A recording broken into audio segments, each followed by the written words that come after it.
Al, you ever been in a situation as a player or coach where last game it's all in? Yeah, multiple times as a player. I think the 2004 season at Virginia, playing at Virginia Tech.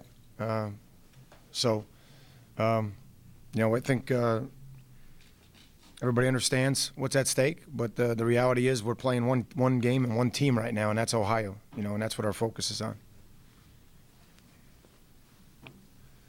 Coach, can you give us an update on Mark Pierce's status? Just that he's out.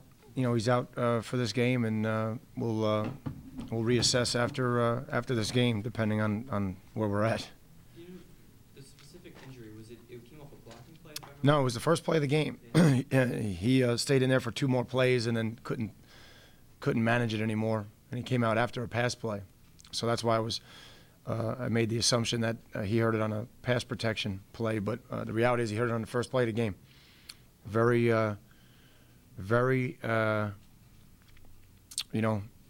routine play. He just kind of fell on it out of bounds, but he fell on it wrong, and it was not like a trauma play and not a high impact play. He just fell on it wrong.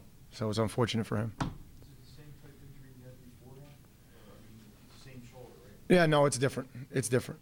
It's more of a joint issue.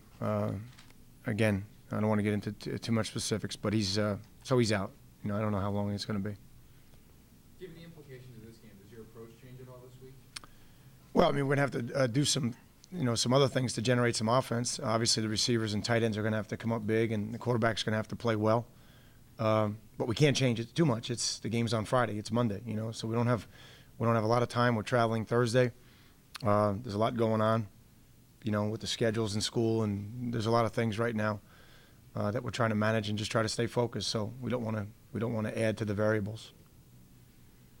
Just talk a little bit about your offensive line. If you can go to different backs and still, it seems like they're almost like the most valuable player on your team, if you want to phrase it like that. The offensive line is, they are they are valuable to us. They've worked hard.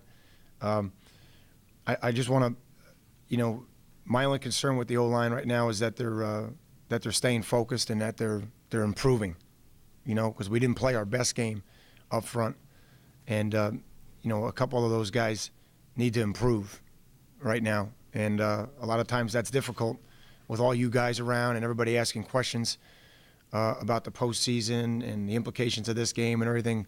What the O-line needs to do right now is focus on the O-line and do the things that got them here. And we need some of our better players to really come up and play that kind of game. But certainly, Mike, your point is well taken that they have been the difference in this season for us, both in pass protection and in the running game. Well, early in the year, I'm starting back 18. I know that there's other things to accomplish, but how satisfying is it to get at least to the final game of that 18 tournament, playing for what you wanted to be playing for when it started? Again, I'm unsatisfied. I think that's why we keep moving forward. We're very unsatisfied, and I think our guys finally understand the conference and the implications of a conference loss. And certainly we've won our share of games late in the game, second half, fourth quarter. So I think they understand that a lot of times there's no tomorrow. So this game will be no different because if we had lost any of those other games, we may be out of it right now. So certainly all of our focus is on Ohio, and all the other things that we had needed up until this time to keep their attention are now meaningless, because it's just Ohio right now. Maybe satisfied was the wrong word, but just that, you got, I guess, one of the goals, I guess, maybe that goal of playing for a championship with the right to go to. Yeah, again, I think satisfied is the right word. It's just not going to get into our building.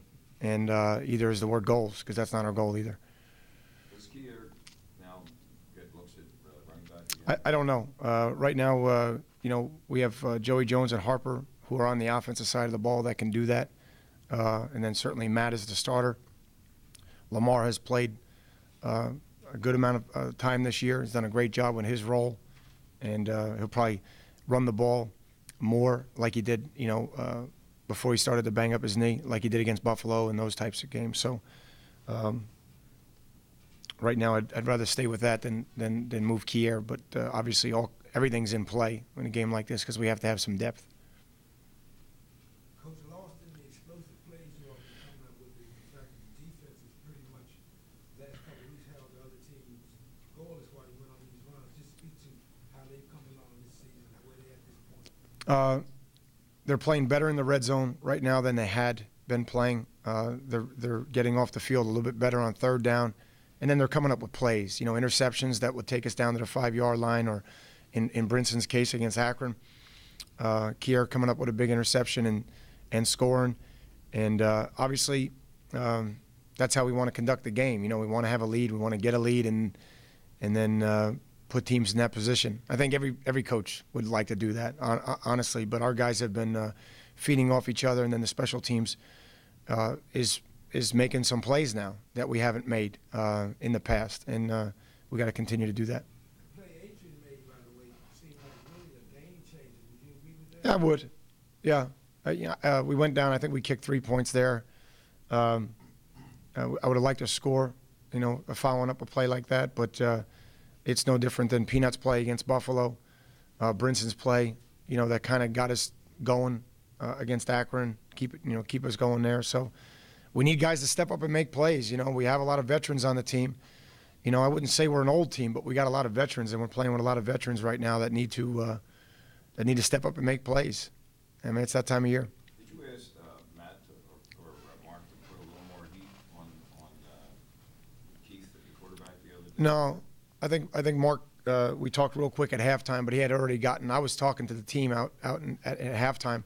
I sent the coaches inside, and by the time I got in, Mark had already talked about playing a little bit tighter coverage. And but to be honest with you, Harry, it was the kids. It was the kids' mentality. It was the way they approached it differently in the second half, and they just started to play with energy. And the bottom line, with all the X's and O's, with all the workouts, all the practices, you still have to enjoy what you're doing. You have to enjoy the battle. You have to enjoy the struggle. And you got to play with energy and enthusiasm. You got to love what you're doing. And that's really the difference in our team right now, is the human element. I know you talked about, you still go, whatever you want, you still have things to accomplish. Can you at all look back and see what this team has done and where you, other people have been in your spot talking about turning Temple around. Yeah. You had 2 winning season in 30 years.